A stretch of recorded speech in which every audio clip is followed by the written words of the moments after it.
My name is Sarah Mitchell, and I'm sitting here today in my Portland, Oregon office, watching the rain streak down the glass window, still unable to believe that 6 months ago I almost lost everything to the people I trusted most in this world. The red banner on my screen looked like a mistake at first, just a simple system error that Refresh would fix, but when I pressed F5 and watched it reload, the same crimson warning stared back at me. Account frozen. My business checking account, the one that paid 12 employees, 3 vendors scattered across Seattle and Vancouver, and kept the rent current on my first-year survival, was frozen overnight without warning or explanation. Payroll was due in 12 hours. Rent was due in 18. 2 vendors in different states were expecting their monthly payments the following morning. My stomach dropped like I was falling down an elevator shaft with no bottom in sight, and that's when I knew something catastrophic had shifted. My hands started shaking as I scrolled through my email notifications, watching them stack up like digital dominoes, each one a small alarm bell ringing in my chest. The panic was immediate and suffocating, the kind of fear you only feel when everything you've built is collapsing in real time and you have no idea why.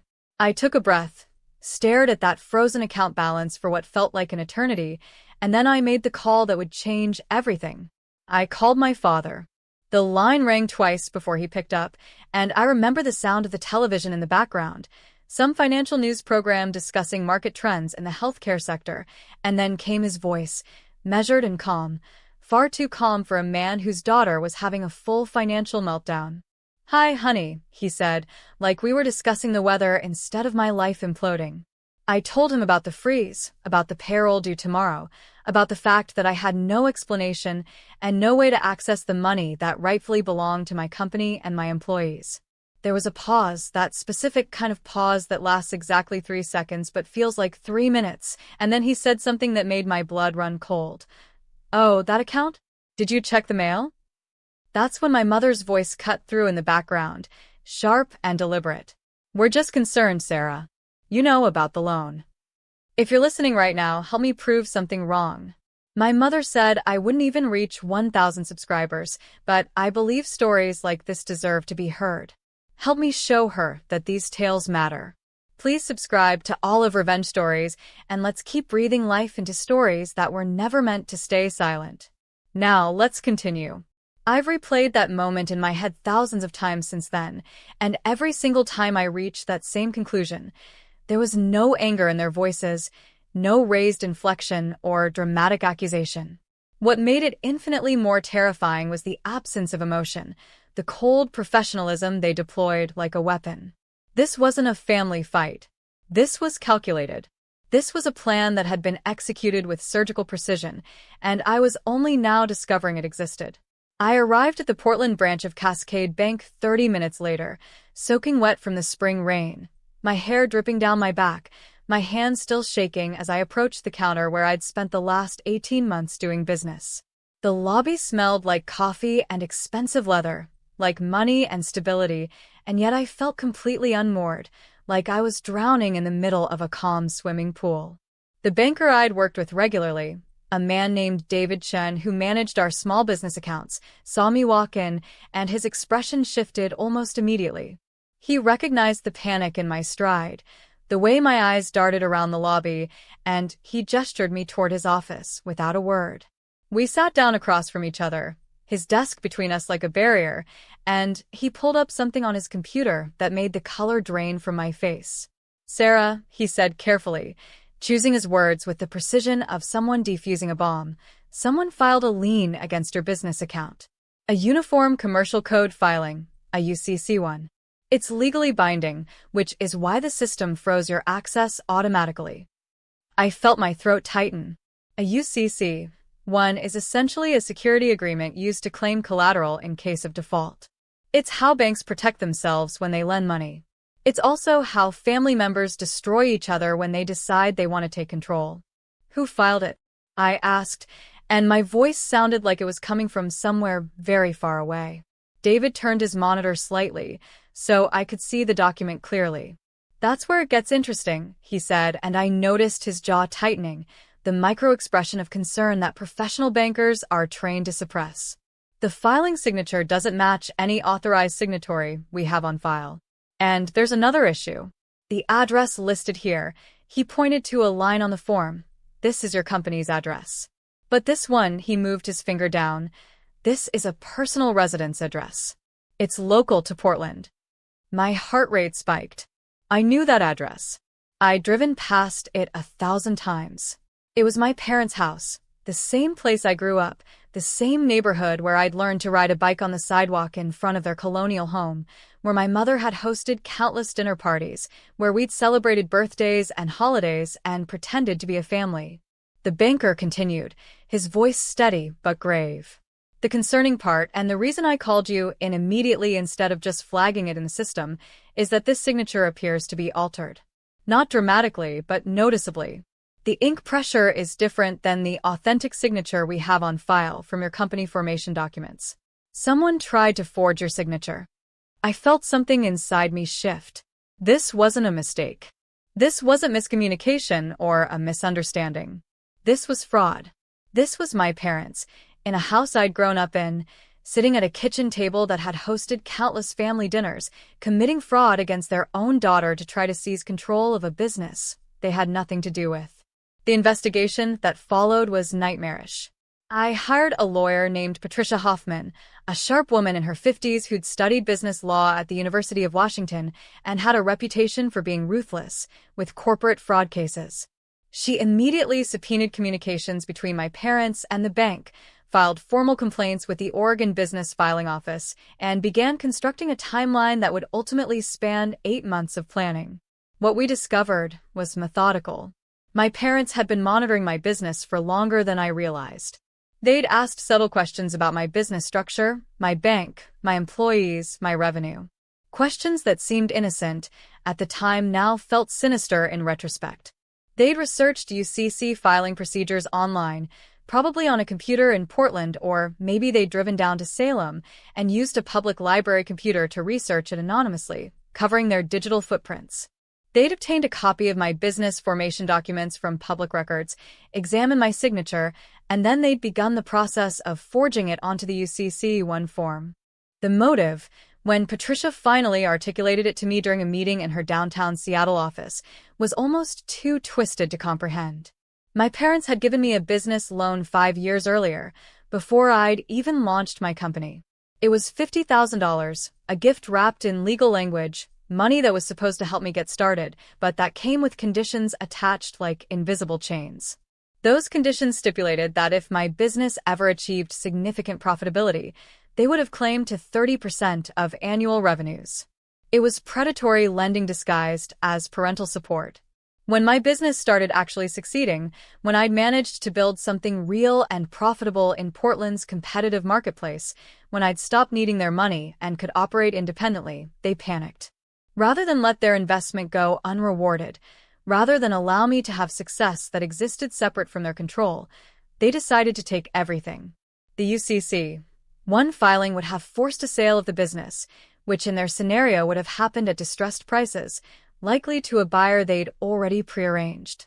They would have recouped their initial loan plus interest, plus what they calculated as their 30% claim, leaving me with essentially nothing. The fire sale would have covered my payroll and rent for maybe 3 months, and then I would have been starting from zero. But here's what nobody, not even David at Cascade Bank, anticipated. My father had become forgetful in recent years. He had the early stages of Alzheimer's disease, though my mother hadn't told anyone, not even my siblings. When she'd asked him to sign the UCC-1 form in his capacity as someone who supposedly had power of attorney over my business, he'd signed it in the way his mind was processing things at that moment in time. The signature was altered not through malice, but through the natural degradation of his motor skills and cognitive function. David Chen had caught this not because he was an extraordinary banker, though he was certainly competent, but because he'd actually reviewed my medical record update from the year before, an update that listed an emergency medical contact, and I'd carelessly named my father despite our increasingly complex relationship. When David cross-referenced the signature with the authorized signatories, he noticed the discrepancy and flagged it for legal review before processing the freeze. That one detail saved everything. That one tiny oversight in my mother's plan, The fact that my father's signature no longer matched his previous signature because his neurological health was declining unraveled the entire scheme. Patricia filed a counterclaim alleging fraud, elder exploitation, and misuse of financial instruments, and suddenly my parents were no longer pursuing a fire sale. Instead, they were facing potential criminal charges. The confrontation that followed happened in my lawyer's conference room in downtown Portland, a cold, sterile space with mahogany furniture and a view of the Willamette River. My mother arrived alone, my father absent on advice of Patricia's counsel. She sat across from me, and for the first time in my adult life, I truly saw her. Not as the woman who'd raised me, not as the architect of my childhood, but as a person defined by control and fear, someone so terrified of irrelevance that she was willing to destroy her own daughter to maintain power. "This is a family matter," she said, her voice somehow simultaneously defiant and pleading. "We were trying to protect our investment." "You're trying to destroy me?" I replied, and I didn't yell. I didn't cry. I was remarkably composed for someone whose entire understanding of family loyalty had just been incinerated. "You're right that this is a family matter. But family doesn't commit fraud. Family doesn't forge signatures. Family doesn't hire forensic accountants to calculate exactly how much they can steal from their daughter." The legal process took months.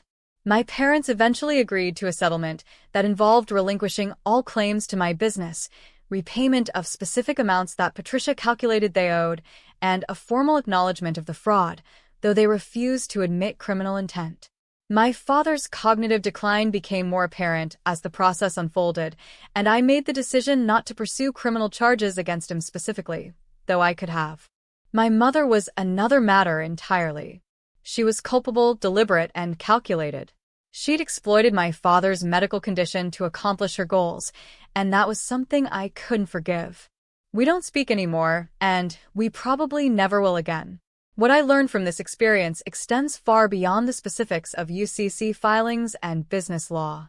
I learned that trust, even family trust, comes with invisible conditions. I learned that people who claim to love you can simultaneously plot against you. I learned that success, once you've achieved it independently, threatens people who've previously controlled you. I learned that the signs were always there, hidden in the questions they asked, the loans they structured, the way they monitored my progress.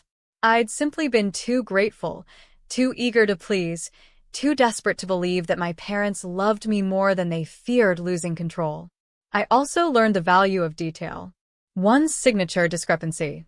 One moment where my father's deteriorating cognitive function left evidence of attempted fraud. One banker who was attentive enough to notice something was wrong. One lawyer who was ruthless enough to pursue it. These small details, which might seem insignificant in isolation, became the foundation of my salvation. I run my business differently now. I keep meticulous records using NetSuite accounting software, which provides real-time visibility into all transactions and suspicious activity. I have security protocols in place that would make a Fortune 500 company jealous. I've diversified my banking relationships across 3 different institutions, including Wells Fargo and a credit union in Vancouver, so that no single entity has complete control over my cash flow. I invested in comprehensive business insurance that covers fraud and theft, something I foolishly didn't have before.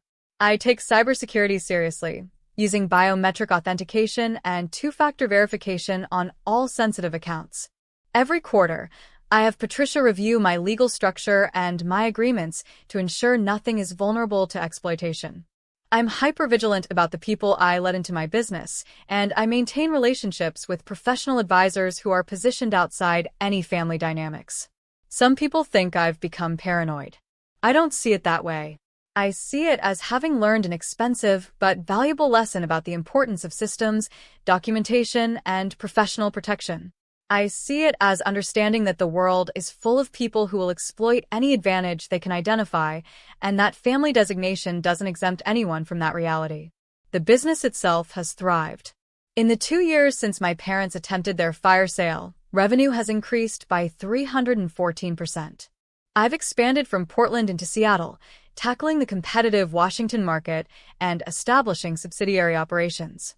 I've hired a team that has grown to 27 employees, all of whom have benefits packages, retirement contributions, and opportunities for professional development that my parents never would have supported. I've become a mentor to young entrepreneurs in Portland, particularly women trying to start businesses in competitive sectors, and I make sure they understand the legal risks that come with family investments and family involvement in business structures.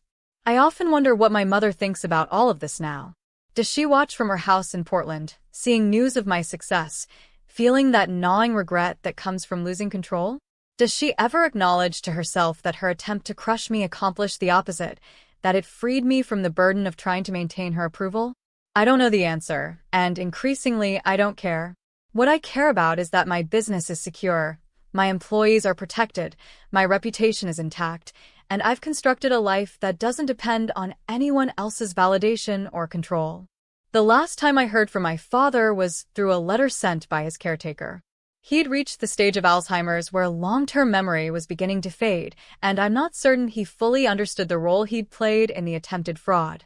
I sent a modest contribution to his care facility, the Daytop Village Treatment Center he'd been admitted to in Portland for comprehensive memory care, but I didn't visit and I didn't respond to his letter.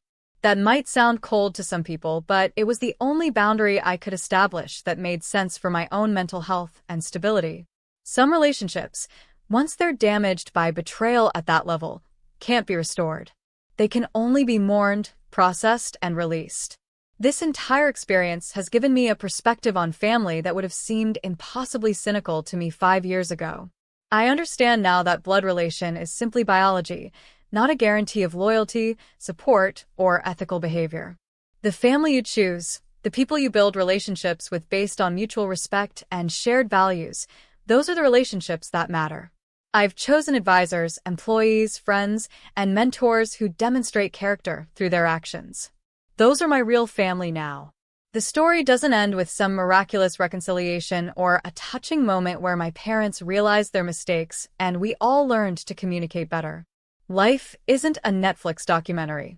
The story ends with me, alone in my office in Portland, watching the rain streak down my window, absolutely certain that if I'd made one different decision in that moment when David Chin called me in to show me the UCC, one filing, absolutely certain that if my father's cognitive decline hadn't created that signature discrepancy, I would have lost everything.